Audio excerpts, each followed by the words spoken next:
Hey guys, it's Lauren from Injuryfree and welcome back to Fresh Recipe Friday. Today we're going to be making a blueberry spinach smoothie. So I have spinach here, which is very rich in magnesium, banana, and it's actually a greener banana, so it's going to be higher in resistant starch to feed all your good gut bacteria. Got some almond milk, just to make it dairy free. Got some organic blueberries, which are rich in antioxidants. Ceylon cinnamon can add a hint of sweetness.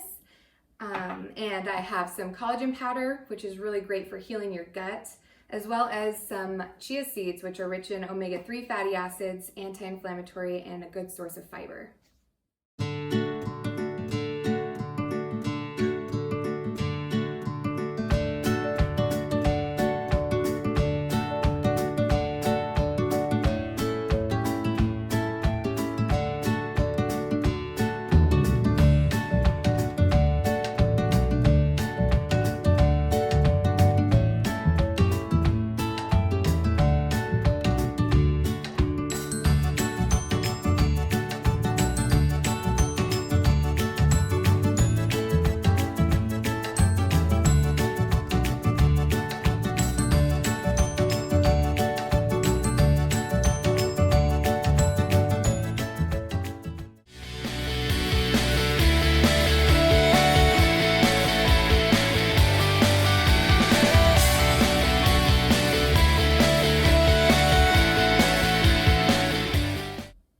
Now you can enjoy your smoothie. Thanks for joining us for Fresh Recipe Friday.